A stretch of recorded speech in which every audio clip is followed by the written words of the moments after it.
Et si on ouvrait la fenêtre en grand? Bienvenue, merci d'être à l'écoute. Vous avez rendez-vous avec votre podcast Ouvrons la fenêtre. Je suis Sophie Noailles, journaliste, et je souhaite continuer à donner la parole dans un monde où tout se vaut pour y voir un peu plus clair et puis comprendre. Je vous invite donc au fil de mes émissions à ouvrir ensemble nos fenêtres grâce à des tranches de vie qui font sens, des livres et leurs auteurs, des personnalités qui nous emmènent par les chemins de traverse pour nous aider à élargir nos horizons et nourrir notre réflexion. Allez, ouvrons la fenêtre, le podcast aéré est fait pour vous, c'est parti.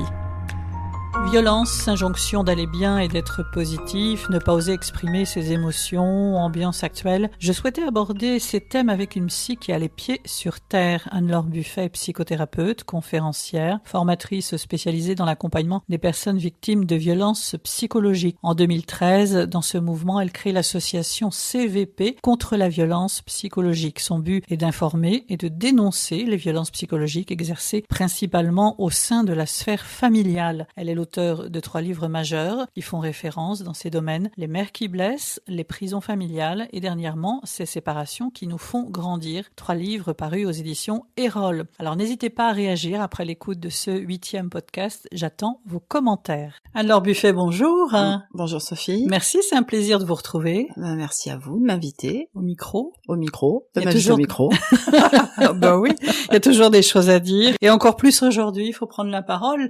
Tiens, on disait à l'instant, justement, en off, faut s'affirmer. Faut s'affirmer, c'est bien ce qu'on nous propose, toute la sainte journée. Il faut s'affirmer, faut oser dire non, faut oser avoir confiance en soi. Je trouve que c'est très exagéré, surtout quand en même temps on nous dit résister face aux injonctions, ne répondez pas à tous les ordres. Alors, d'un côté, c'est soyez libre, soyez heureux et soyez vous-même, mais quand on y pense, la phrase oser s'affirmer ou oser dire non, c'est une injonction paradoxale énorme. On prend souvent en exemple soyez spontané, qui tue la spontanéité.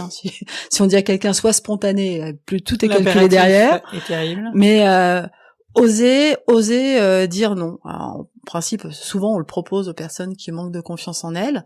Donc on leur dit casse tes peurs, casse tes limites, tu ne sais pas où tu vas, on va pas trop t'accompagner, mais fais-le, jette-toi dans l'eau. Si on prend un enfant qui sait pas nager, qu'on le balance dans le grand bain, ça va pas tellement être une réussite pour lui, peut-être même la noyade. Donc non, oser oui, mais c'est peut-être déjà oser avoir le droit d'avoir peur et d'être anxieux, particulièrement en ce moment, je crois. Anne-Laure Buffet, je vous ai présenté déjà dans l'introduction de ce podcast, mais vous êtes thérapeute, psychothérapeute, conférencière, formatrice, avec des livres à votre actif dont on fera sans doute référence évidemment dans ce podcast. Comment vous avez vécu le confinement, Anne-Laure Buffet ? Le dernier confinement. Le dernier avant le suivant. Moi, Anne-Laure, je l'ai bien vécu. Bon, déjà, j'ai beaucoup de chance là où j'habite. J'ai un espace qui est assez privilégié, donc je vais certainement pas me plaindre de m'être retrouvée entre guillemets enfermée dans cet endroit. Avec en plus des personnes avec lesquelles je m'entends plutôt bien, ça tombe bien, c'est mon compagnon et mes enfants, mais c'est vrai qu'il n'y a pas eu de désaccord, il y a peut-être eu une fois en 2 mois une tension, donc on peut pas considérer que ça soit problématique. Et puis ça peut sembler un peu étonnant étant donné ma profession, mais je suis assez solitaire. Donc sortir, c'est pas quelque chose que je fais beaucoup, voir du monde pas beaucoup. Donc en fait, ça m'a pas énormément changé mon quotidien. C'était plus une organisation pour les courses. Quel drame.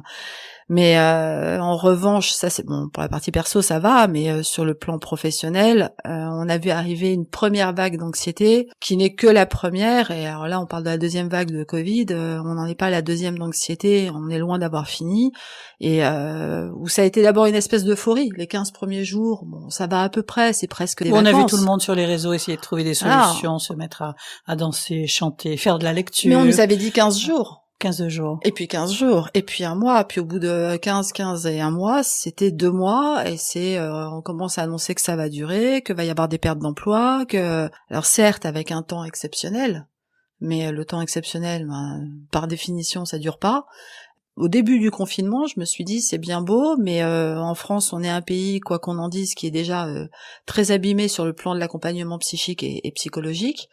Et là, on va pas droit dans le mur. J'ai pas pour intérêt d'être démobilisante, mais ça va être très très compliqué pour beaucoup de gens, dans tous les milieux, à tous les âges, quelle que soit la situation, parce que même si on le vit pas directement, on a des répercussions de tout ce climat extrêmement anxiogène. Donc des personnes qui vous ont contacté, qui ont fait part de leur peur. Oui. Alors, de sachant que de les personnes, en principe, que je reçois, c'est déjà sont dans des situations compliquées, puisque c'est souvent des cas où il y a de la violence familiale.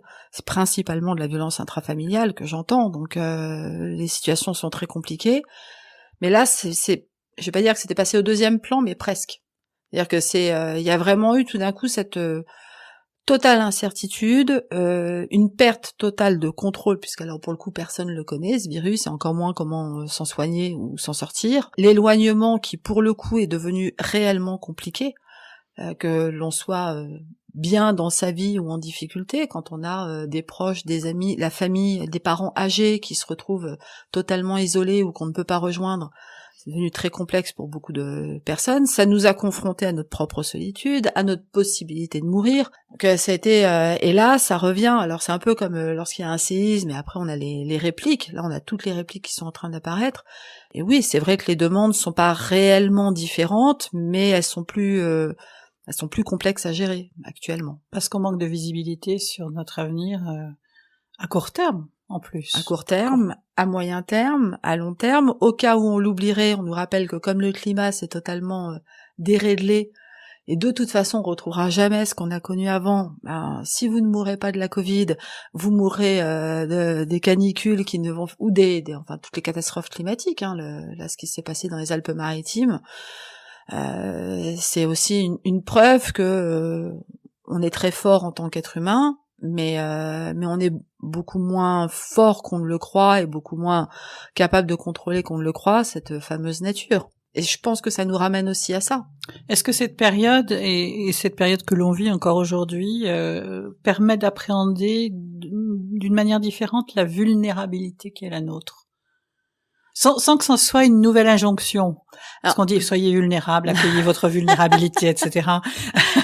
Mais ouais. Je veux dire, si je devais, je vais parler du livre d'une amie qui est psychologue, psychanalyste, qui s'appelle Virginie Medley, qui a sorti un livre l'année dernière chez Erol qui s'appelle eh ben voilà, maintenant que j'ai envie de vous en parler, j'ai un trou sur le titre, bravo Anne-Laure. En tout cas, il y a fragilité dans le titre. Elle parle de la fragilité. Elle n'est pas la seule, on est nombreux à en parler. Je sais pas si ça nous ramène, voilà. Je crois que ça nous ramène à ça. Pas tellement la vulnérabilité, pas seulement la vulnérabilité en tout cas, mais le fait que on n'est pas des espèces de statues de béton, et on a le droit, on a la possibilité d'avoir des difficultés à affronter certaines situations, quelle que soit la situation.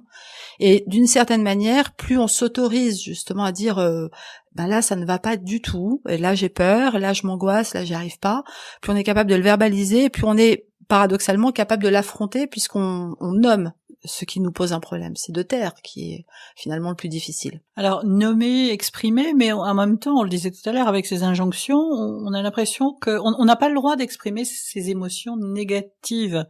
Alors, ça dépend ce qu'on met sous le terme négatif, mais il faudrait tout le temps être positif. On est dans le développement personnel à outrance, ou voilà, soyez positif. Tous les matins, on voit des posts sur les réseaux sociaux qui nous demandent d'être de bonne humeur, de se sentir bien, beau, etc. Accueillir ces émotions, quelles qu'elles soient. Ouais. Oui, vous avez dit émotion négative, c'est quelque chose que j'ai du mal à entendre, la négativité de l'émotion. Bien sûr, c'est nettement plus agréable d'être dans la joie que dans la peine. C'est nettement plus agréable de s'émerveiller que de se désespérer ou d'être dégoûté, je suis d'accord. Mais l'émotion, elle reste quand même avant tout à la fois un éclairage et un signal sur quelque chose que l'on est en train de vivre et que l'on peut continuer à vivre. Quand je dis que l'on peut, c'est dans tous les sens du terme. C'est pas non plus du côté positif en allant chevaucher des licornes. Donc j'ai un peu de mal. Je crois que quand on dit la peur est une émotion négative, d'une certaine manière, on remet une injonction sur la tête des gens en leur disant, il faut surtout pas que vous ressentiez de la peur parce que vous allez avoir mal parce que vous avez peur. Alors déjà, avoir peur, c'est très Et vous allez attirer la peur. Et vous allez l'attirer. Alors ça, en plus, c'est tout un courant assez New Age quand même avec que nos pensées finalement deviennent réalité. Et il faut s'en méfier. Il faut s'en méfier de ce courant-là. Je suis pas en train de critiquer ceux qui le pratiquent. C'est ce que ça peut véhiculer derrière, qui est quand même très très problématique, de se dire avec cette espèce de pensée positive que si nous ne contrôlons pas ou si nous ne dirigeons pas notre pensée pour être dans la joie, la bonne humeur, l'efficacité, le sourire et le rayonnement permanent, il y a une espèce de force qui vient presque d'une autre planète qui va nous tomber dessus pour nous écraser. La pensée positive, elle est un peu comme la méthode Coué, on peut la pratiquer comme ça, c'est de se dire effectivement le matin, bon, je vais tout faire pour aller bien, c'est mieux que se dire je vais tout faire pour aller mal, mais si on la transforme en croyance, c'est un enfermement complet en fait, puisqu'on devient coupable et responsable de tout ce qui va mal dans notre vie. Cette culpabilité, on la retrouve aussi dans un thème qui vous est cher, évidemment, Anne-Laure Buffet, c'est la violence, sous toutes ses formes. Alors, est-ce que cette période que nous vivons exacerbe encore un peu plus la violence? On va parler d'abord de cette violence générale, cette atmosphère, cette ambiance, cet environnement que l'on ressent. Le climat est violent. Le climat, la société est violente. Justement, là, on vient de parler des émotions négatives, positives. C'est extrêmement violent. Dire à quelqu'un qui est en difficulté, réelle, enfin toutes les périodes de chômage qu'on va traverser, toutes les périodes de maladie qu'on est en train de traverser, de dire soyez positif, c'est entre guillemets facile à dire. Il faut pouvoir accepter que l'autre aille mal, il faut pouvoir accepter que l'autre soit en grande souffrance. Oui, bien sûr, la violence, moi, celle que j'entends, encore une fois, c'est celle d'un parent contre son enfant, c'est celle d'un conjoint, c'est plus souvent les hommes, pardon messieurs, mais c'est quand même majoritairement les hommes qui sont violents, même s'ils en sont pas du tout conscients, faut les éduquer à ça. Mais le climat est violent, l'atmosphère est violente, les injonctions sont violentes, la société est violente, on se doit d'être tout le temps performant, beau, gentil, intelligent, généreux, penser aux autres, penser à soi-même. On est coincé dans un programme qui nous dépasse complètement et qui laisse en fait aucune liberté. Au nom de la liberté, on nous retire toutes nos libertés. On en revient à ces émotions que l'on réprime finalement. Ah ben oui, bien sûr. C'est ce matin, je regardais sur Facebook, pour ne pas le nommer, une vidéo qui a été faite par je ne sais qui dure à peu près 4 minutes. Et c'est un homme qui arrive dans une salle de réunion, il y a déjà plusieurs personnes. Alors tout le monde dit ça va. Lui il dit, quand on lui dit ça va, et il répond non, ça ne va pas. Et il vient se faire arrêter par 2 représentants de l'ordre qui vont lui expliquer sur un ton plus que ferme que non, on ne dit pas ça ne va pas, parce qu'on ne dérange pas les autres, parce qu'on n'impose pas aux autres qui on est. Ça fait en moi parfaitement écho à ce film de Lelouch, Itinéraire d'un enfant gâté, où Belmondo, enfin le personnage que joue Belmondo, va s'adresser au personnage que joue Richard Anconina en lui disant mais à partir du moment où tu demandes comment ça va à quelqu'un, tu prends un risque, c'est qu'il te réponde ça ne va pas. Et c'est vrai que c'est risqué de dire ça ne va pas, parce que on a plus souvent le sentiment de pas être entendu que d'avoir droit à quelqu'un qui va vraiment nous écouter. Et c'est compliqué de dire à quelqu'un comment ça va, parce que si l'autre se met à nous dire ça ne va pas, est-ce qu'on va être capable de lui répondre? Est-ce qu'on va avoir envie de lui répondre? Est-ce qu'on va avoir envie de recevoir sa souffrance? Est-ce qu'on va l'entendre pleinement? Donc c'est très compliqué. Chaque début de consultation, bien sûr, je demande comment ça va. Et c'est assez drôle parce que pendant que la personne va enlever son manteau, va poser son sac, elle va me dire ça va, merci, et vous? Et une fois qu'elle est assise, c'est ah non mais en fait ça va pas du tout. Et il y a on est éduqué comme ça, on a ce sas où non mais je vais pas déranger l'autre, ou l'autre ne va pas m'entendre, de toute façon je serai pas compris, donc ça va. On revient à se oser justement, Anne-Laure. Pourquoi on n'ose pas dire que ça ne va pas? Parce qu'on va déranger. À part par exemple, son médecin ou son thérapeute. Attendez, médecin et thérapeute, je suis pas la seule à le dire, on est beaucoup à entendre, enfin, excusez-moi de vous raconter tout ça, c'est énorme. Oui, enfin, en même temps, c'est notre métier que de l'entendre. Donc, on est dans la culpabilisation. Tout le temps. Non, c'est, on est dans un système où, parler de soi lorsque ça n'est pas justement de manière très joyeuse, parler de soi est dérangeant. C'est dérangeant pour soi parce que puisqu'on nomme justement ce qui ne va pas, ça le rend tangible, et c'est dérangeant pour l'autre parce que peut-être qu'il va pas le comprendre, il va pas l'entendre, ça va le ramener lui-même à sa propre difficulté. Le nombre de fois on peut entendre oui, moi ça va pas parce que je sais pas, des factures énormes à payer, des travaux urgents à faire qui étaient pas prévus, mais je peux pas le dire à un tel qui a un cancer.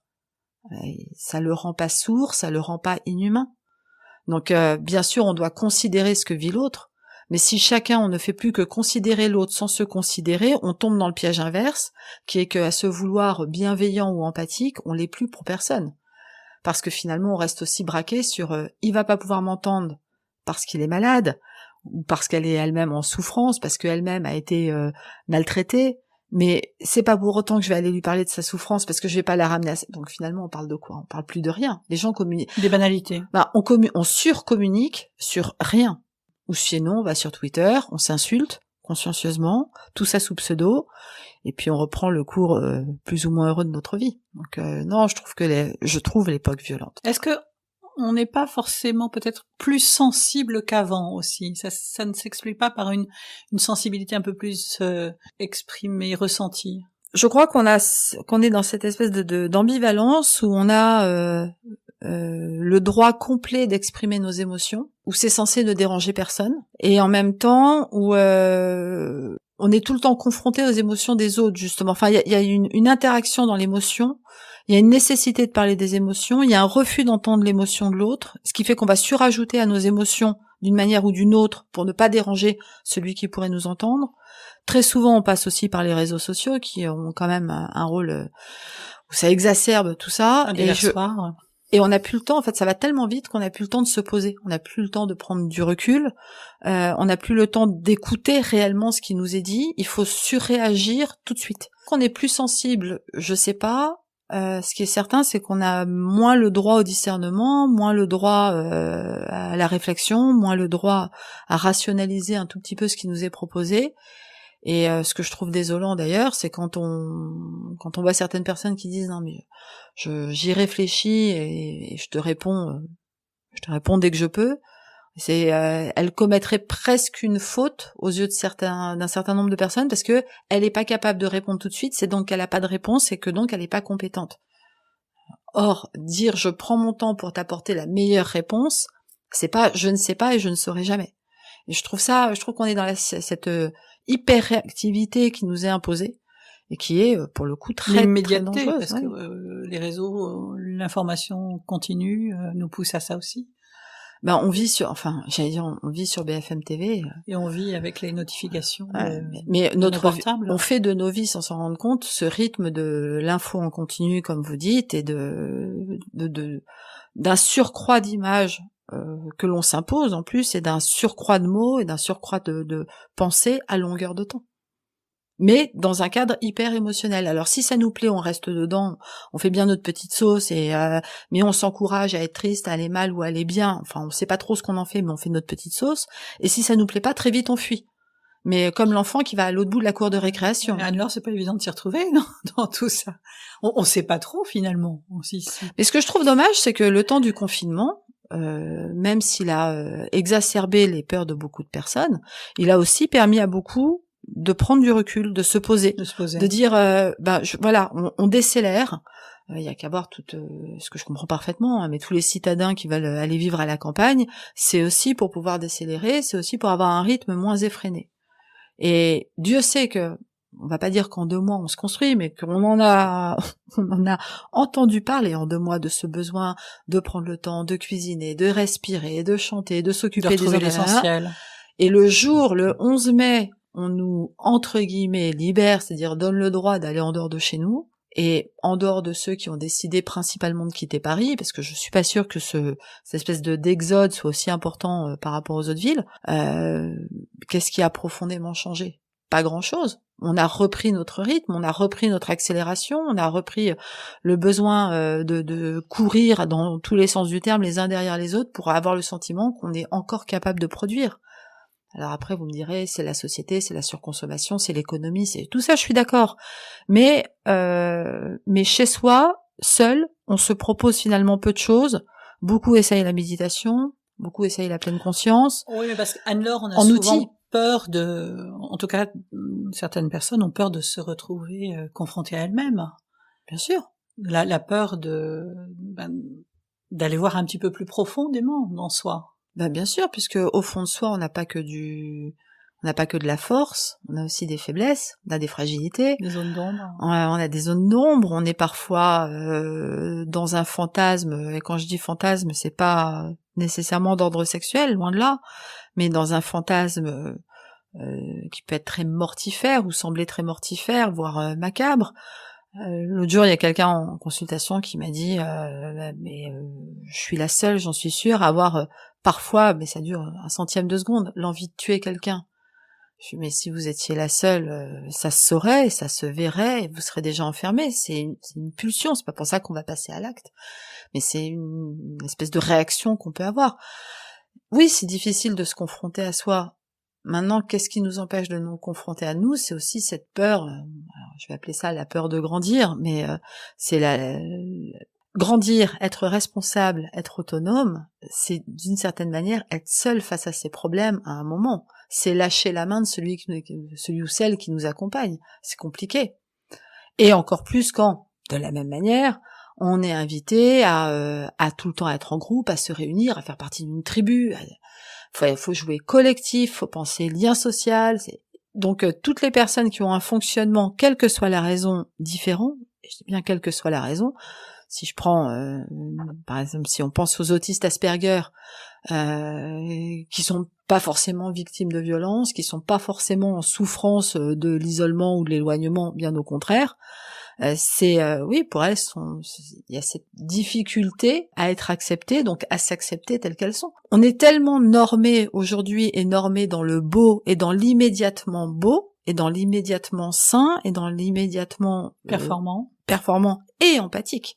Et bienveillant. Si on n'est pas bienveillant et empathique, on fait des fautes terribles. Que se regarder en se disant, mais en fait, là, ce que vit mon voisin de palier, ça m'intéresse pas du tout. Il y a une espèce d'épée de Damoclès qui est, oui, mais si je m'intéresse pas à mon voisin de palier, je ne suis peut-être pas bienveillant, je ne suis peut-être pas empathique, Non, on a aussi le droit, par moment, de dire, telle personne ne m'intéresse pas, c'est pas pour autant qu'on est une mauvaise personne. S'intéresser à son voisin de palier, c'est pas une bonne liaison que je fais, mais Anne-Laure Buffet, on a beaucoup reparlé des violences, notamment pendant le confinement, parce qu'on s'est dit, mais effectivement, des personnes qui vont se retrouver coincées avec leur conjoint, des enfants qui vont se retrouver 24 heures sur 24 avec leurs parents, maltraitants. Voilà, la violence, on a mis un coup de projecteur dessus, alors qu'elle existe depuis la nuit des temps. Et il faut la combattre. Et vous la combattez en donnant en tout cas des clés dans vos ouvrages. Que j'essaye. Ouais. Cette violence, elle a pris un nouveau tournant? Je crois pas qu'elle ait pris réellement un nouveau tournant, et je crois pas qu'il y ait plus de violence intrafamiliale cette année, particulièrement, que les autres années. Il y en aura peut-être plus à terme, parce qu'on va traverser une crise économique énorme. Et qui dit crise économique dit aussi crise psychologique, dit crise sociale. Donc ça va exacerber chez les personnes les plus fragiles sur le plan émotionnel, justement sur le plan psychique, ça va exacerber une forme de violence. Et je suis pas convaincue qu'il y en ait beaucoup plus cette année. En revanche, on en parle plus, heureusement. On en parle plus depuis MeToo, mais cette année particulièrement. Mais je suis pas convaincue qu'il y en ait plus. Je pense qu'il y a plus de personnes qui osent dire, sur ce fameux oser, qui justement ont franchi la barrière de la peur. Ça veut pas dire qu'elles n'ont plus peur, ça veut dire qu'elles sont allées au-delà de leur peur et qui sont capables de dénoncer, de parler, d'aller porter plainte, d'aller demander de l'aide pour elles ou pour leurs enfants. Il y en a plus. Malheureusement, c'est pas encore bien reçu. On est bien loin d'arriver à quelque chose de ne serait-ce que acceptable. Alors oui, je vois bien la liaison avec le voisin. Effectivement, quand j'ai dit on n'est pas obligé de s'intéresser à son voisin de palier, on va dire lorsque dans ce que l'on en connaît, il n'y a pas de difficulté apparente. Maintenant, entendre un enfant hurler, c'est jamais sans raison. Voir tout d'un coup une voisine de moins en moins, je parle pas du confinement, on voyait plus personne, mais voir de moins en moins une de ses voisines, la voir se comporter différemment, censé quand même avoir le regard un minimum tourné vers l'autre. Je ne prône pas le désintérêt total. Quant aux violences, donner des clés. Vous savez, moi, la première clé sociale et familiale à laquelle je pense, c'est former, éduquer, former, informer, répéter, rabâcher que certains gestes, certaines paroles sont des actes de violence, et le faire auprès des femmes, auprès des enfants, et le faire auprès des hommes, parce que c'est très bien d'apprendre aux femmes à dire non, c'est très bien de leur dire allez porter plainte, mais combien d'hommes encore aujourd'hui ont du mal à comprendre que ne serait-ce que la bonne grosse blague graveleuse entre copains, c'est déjà le prémisse de la violence. Alors je dis pas qu'il faut monter les femmes contre les hommes et les hommes contre les femmes, loin de là. Je pense qu'au contraire, il faut qu'on travaille, qu'on réfléchisse ensemble. Mais c'est des deux côtés que l'on éduque. Et ça commence par des choses très simples. Et puis après, dans les situations les plus complexes, ça va bien sûr jusqu'à l'inceste. C'est en tout cas tout ce qui est incestuel, c'est réexpliquer en permanence ce qu'est être un enfant, ce qu'est être un adulte, ce qu'est mon corps. Cette phrase, ton corps t'appartient. Ça veut dire quoi? Ton corps t'appartient réellement? Oui, c'est tout ça qu'il faut constamment retravailler. Qu'est-ce qui explique que cette violence intrafamiliale perdure et mal comprise, dans le sens où on se dit finalement, voilà, dans la sphère privée de la famille, du couple, ça ne regarde personne d'autre. Parce que dans la sphère privée du couple, ça ne regarde personne d'autre. Voilà. C'est ça qui est terrible, c'est qu'il y a encore cette croyance profondément ancrée que ce qui se passe entre nos quatre murs se passe entre nos quatre murs, et que d'une certaine manière ça ne regarde personne. Vous rajoutez là-dessus cette espèce de croyance patriarcale, pour le coup, que le chef de famille est le chef chez lui, et que donc il sait mieux que n'importe qui d'autre protéger ou ordonner ou contrôler ce qui se passe ou éduquer. Ce qui se passe entre ces quatre murs, ça ne fait qu'en rajouter. Il y a quand même quelque chose avec cette histoire de quatre murs. Là, on y est presque réellement confronté si on pense à la Covid. Et, vous savez, j'ai dit la Covid, je me suis entraînée. Bon. Mais on y est presque confronté. Je sais pas si vous avez entendu, mais alors en Suisse, il y a certains membres du gouvernement qui demande que toute personne chez elle, recevant chez elle, se déclare auprès du gouvernement pour pouvoir dire qui a chez elle, enfin pour devoir dire qui a chez elle, au Québec, en Belgique aussi, enfin dans différents pays. Et jusqu'à risquer, enfin on nous laisse entendre que les forces de police pourraient intervenir chez nous s'il y a un doute. Et c'est vrai que là on peut se dire non mais je veux bien le contrôle, je veux bien les protections, les mesures sanitaires, etc. Mais il y a quand même des limites. On peut aussi ne pas être tout le temps déresponsabilisé. Mais qu'on le fasse dans ces cas-là, quand il y a des risques de violence. Mais voilà, quand on appelle pour dire je me trompe peut-être, et peut-être même que je vais me fâcher avec des gens qui sont très proches de moi, mais il y a quelque chose que je comprends pas et qui me déplaît, donc je vais appeler la police. Il faudrait encore déjà que la police se déplace. Alors, je les blâme pas, ils manquent de moyens, on les appelle pour tout et pour rien, ils ont pas forcément la possibilité. Je suis pas là pour blâmer ou pointer du doigt soit la police, soit les professionnels du soin. Non, je dis juste, il y a quelque chose qui ne fonctionne pas. On veut à la fois que les gens viennent chez nous si on est en danger, mais quand on nous dit il y a un danger, ils peuvent pas venir chez nous. Et c'est valable pour plein de situations. Il faut que l'on s'autorise aussi à se dire, si je suis en danger, ou si quelqu'un pense que je suis en danger, c'est pas contre moi, c'est peut-être pour moi. Il y avait peut-être pas de raison, mais je dois l'accueillir comme tel. Simplement, quelqu'un s'est intéressé à moi à ce moment-là. C'est encore cette notion de ne pas s'immiscer dans la vie privée, dans la vie familiale. Non, c'est ce qui peut devenir une prison. Hein, vous avez écrit les prisons familiales. Ouais. Ce qui est privé est privé. Par définition. Donc c'est privé aussi d'accès à l'autre, c'est privé du regard de l'autre, c'est privé de la compréhension de l'autre, c'est privé. Le mot privé, il a beaucoup de sens. Et il faut vraiment le prendre dans tous les sens du terme.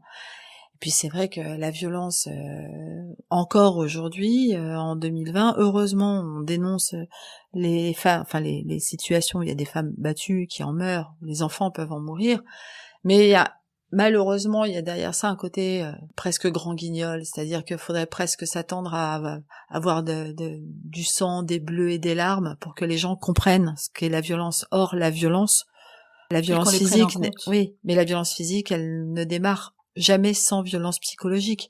Et la violence psychologique, par définition, elle ne se voit pas. Déjà, elle se comprend pas facilement pour la personne qui l'a subie, mais elle ne se voit pas du tout.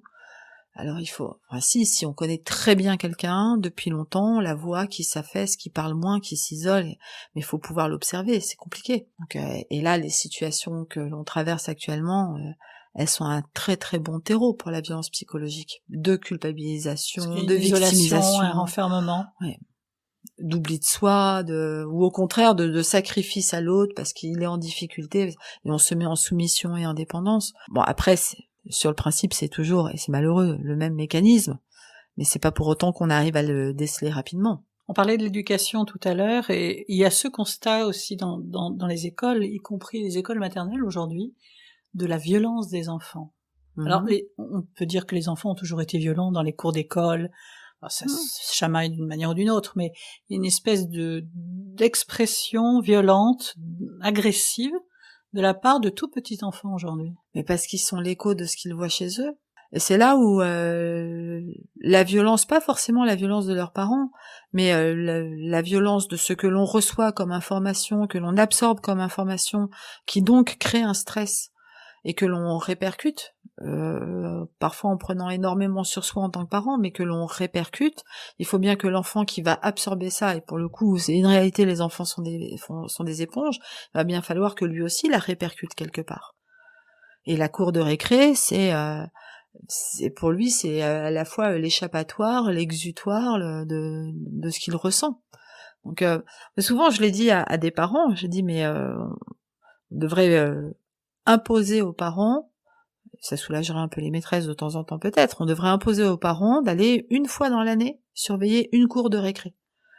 Et ils verraient ce que c'est qu'une cour de récré. Plutôt que de se dire les maîtresses surveillent pas ou je ne sais quoi, de se dire ah oui, donc en fait quand ils sont 30, 60, 90, 120 à se courir derrière, à hurler, à se battre, à se disputer, c'est très très compliqué, et en même temps c'est là où tout se construit dans le lien.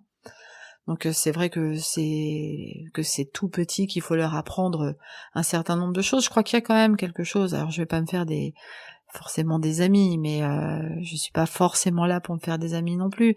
Je crois qu'on comprend mal pour beaucoup ce qu'est l'éducation bienveillante ou l'éducation positive, et que qui est un courant, qui est un courant qui continue. Et que d'être bienveillant avec son enfant, c'est pas le laisser tout faire.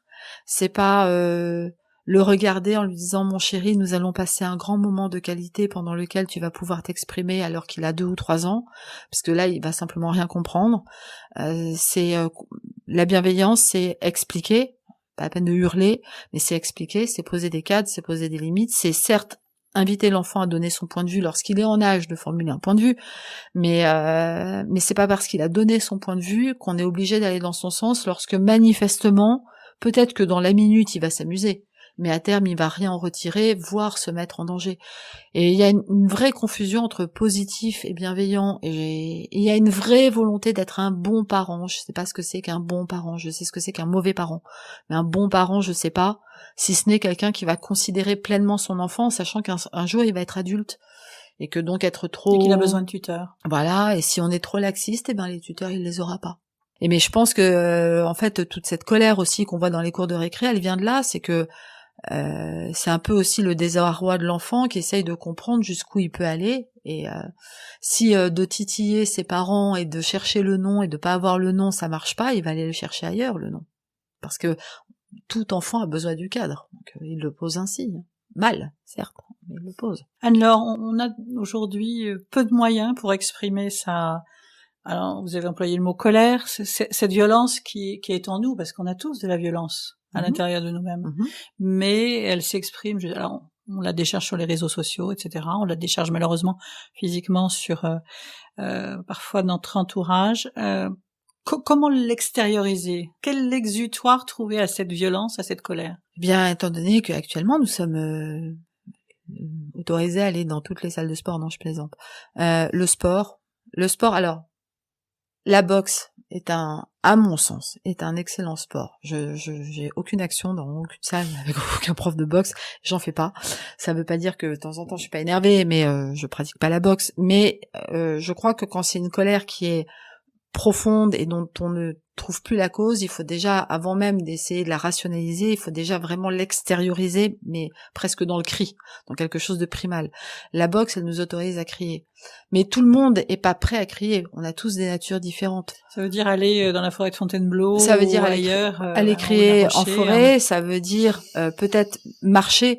La que marche, ça passe par le corps. Voilà, la marche, mais la vraie marche, pas la petite balade. La vraie marche, c'est une forme de cri physique aussi, pas la marche méditative, la marche énergique. Mais ça peut être, quand vous dites par le corps, ça peut être dans une expression artistique. La danse, j'ai dit la boxe, mais la danse, mais ça peut être dans le dessin à condition de libérer, de lâcher réellement son geste. Ça peut être dans le modelage, dans la sculpture, dans toutes les expressions artistiques ou corporelles, puisque finalement, ce que l'on n'exprime pas, notre corps va le retenir consciencieusement, on va lui imprimer l'ordre de contrôler cette colère, mais c'est lui qui prend les tensions. Et si on se croit allégé nerveusement ou psychiquement, le corps parle à un moment donné. Oui, il crie même, et il fait mal. Donc il faut aussi lui dire, bon, je vais aussi m'occuper de toi, tiens, c'est une espèce de chose dans laquelle je vis, je vais m'occuper de toi et te considérer. Et il nous le rend en principe. Faut-il y penser? Faut-il lui consacrer aussi le temps Et pourtant, lorsque l'on regarde les infos, les journaux, toutes les fictions, on nous le dit, de prendre soin de son corps, de penser à son corps. Je crois que la difficulté, elle est là, c'est-à-dire d'arriver à le faire, non pas parce qu'on va répondre à quelque chose qui nous est proposé, voire ordonné, mais parce qu'on va le faire, parce qu'on va le ressentir. C'est pour ça que je dis, ça peut être la boxe, la danse, la peinture, le yoga. Je prône pas la vérité d'un outil ou la valeur d'un outil. Je crois qu'il faut trouver ce qui nous met, le moment où on va être le plus en accord entre l'outil qu'on va utiliser, entre guillemets, et soi-même. La méditation, il y a plein de gens qui vont tenter de méditer et qui n'y arriveront pas, et c'est pas qu'ils sont nuls, c'est que leur fonctionnement, leur personnalité les attire vers autre chose. Et c'est ça aussi, oser quelque part, c'est oser s'écouter. On n'est pas bon pour méditer, on fait autre chose. Et peut-être qu'on est très bon pour méditer et pas du tout pour jardiner. Alors Buffet, qu'est-ce qui vous passionne encore dans la nature humaine? La nature humaine. Oui, c'est un peu bête comme réponse, mais elle est incroyablement complexe et incroyablement évolutive, la nature humaine. Quand on parle de résilience, cette fameuse résilience, la nature humaine, de l'humanité est résiliente. Parce que quoi qu'il arrive, on renaît toujours, on se transforme, on s'adapte. Donc la nature humaine est profondément résiliente. Mais au-delà de ça, je suis fascinée au-delà de la nature humaine par l'individualité humaine, de me dire on va prendre 3 personnes, on va les mettre autour de la table, on va se dire elles ont des histoires très parallèles. Et qu'est-ce qui fait, à quel moment, que chacune transforme son histoire différemment? Qu'est-ce qui fait que l'une va peut-être même totalement oublier ce qui est traumatique et ne pas en souffrir? La deuxième va être bloquée dans un système, je dis pas qu'elle sera malheureuse, mais bloquée dans un système. La troisième va le transformer dans une passion, dans l'art, et je trouve ça suffisamment fascinant pour que ça m'émerveille encore, en fait. Donc, chaque personne est unique. Oui. C'est ça qui me dérange un peu, je veux dire, avec tous les courants de développement personnel, de psychologie positive, de pensée, pas de psychologie positive, de pensée positive, je parle même pas de la loi de l'attraction, c'est d'uniformiser ce qui, à mon sens, ne peut absolument pas être uniformisé, c'est le psychisme. On appliquerait une recette magique en 2, 3, 4, 5, 6 points. C'est c'est quand on me dit, quand je vois les personnes arriver en me disant, mais alors, vous avez quoi comme outil pour m'aider? Ben, je sais pas, une scie à métaux, un marteau, vous voulez que je vous fasse mal? Non, on n'a pas d'outil. Le seul outil qu'on ait peut-être, c'est l'écoute, la capacité à entendre, la capacité à comprendre et l'invitation qu'on fait à s'explorer, à reformuler, mais après, je vais pas vous dire encore une fois, faites du yoga, vous allez vous en sortir, ou au contraire, apprenez à faire des cupcakes. Voilà, c'est chacun qui doit aussi aller chercher en lui ce qu'il ressent. On le vraiment. sait peut-être en fin de compte, de façon presque alors, inconsciente. J'emploie le mot sans aucune connotation psychanalytique, mais on sait ce dont on a besoin, ce qu'il nous faut, dans quelle direction aller. Il faut aussi des révélateurs. Vous êtes quelque part aussi ce révélateur, cet accompagnateur qui va faire que on va trouver la clé. Oui, c'est assez simpliste. Non, mais j'aime bien le mot révélateur. J'aime bien tout ce qui a trait par rapport au métier qui touche à la thérapie, à la psychothérapie, tout ce qui tout le vocabulaire soit le vocabulaire photographique, soit le vocabulaire de la lumière et de l'éclairage, et parce que on a le droit d'être dans l'ombre, on a le droit d'être mis en pleine lumière, on a le droit d'être en clair-obscur, on a le droit d'être à contre-jour. C'est pas grave. Il faut l'accepter, le fameux il faut. Mais c'est pas grave d'être ainsi.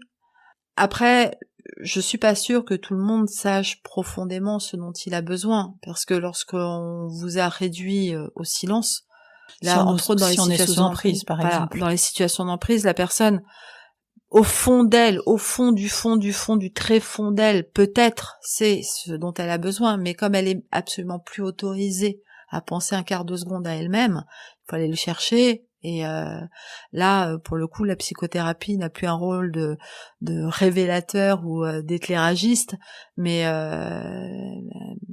c'est plus c'est l'accompagnement ou le chemin pour creuser ce qui a été enfoui. Vous savez, quand j'étais petite, je voulais être archéologue. On creuse, juge des enfants. Et pilote de chasse. Bon, pilote de chasse, alors, c'est raté. De chasse, Non, mais c'est raté parce qu'on m'a dit, t'es une femme, tu pourras pas. Bon, l'époque était bien sexiste. Il faut être bon en maths. J'étais consciencieusement nulle, mais avec beaucoup d'applications. Grande passion pour être nulle en maths et avoir une excellente vue. Alors, j'écarquillais bien les yeux, mais bon, c'était pas assez excellent. Mais aujourd'hui, finalement, quand je travaille avec des adultes qui sont dans une souffrance qui les ramène à leur posture d'enfant, et qui connaissent ou ont connu la violence intrafamiliale, je me dis que j'ai réussi, moi, à faire un joli combo entre archéologue et juge des enfants. Et c'est ça, en fait, savoir ce dont on a besoin, c'est enfant, tout petit enfant, qui j'étais, ce que j'aimais, ce que je voulais, ce que je désirais, et ce que j'en garde aujourd'hui, ou comment je peux le retrouver. Ça veut pas dire j'aimais jouer à la poupée, je vais me remettre à jouer à la poupée. Mais c'est qu'est-ce que j'en retirais. Les profonds désirs. Ouais. Qu'on oublie. Ou qu'on n'a pas le droit d'explorer. Qu'il serait peut-être temps de retrouver. De profonds désirs. Prendre le temps de les retrouver. Prendre le temps quitte à se mettre en contradiction avec des injonctions sociétales. Ça n'est pas grave d'aller un peu moins vite.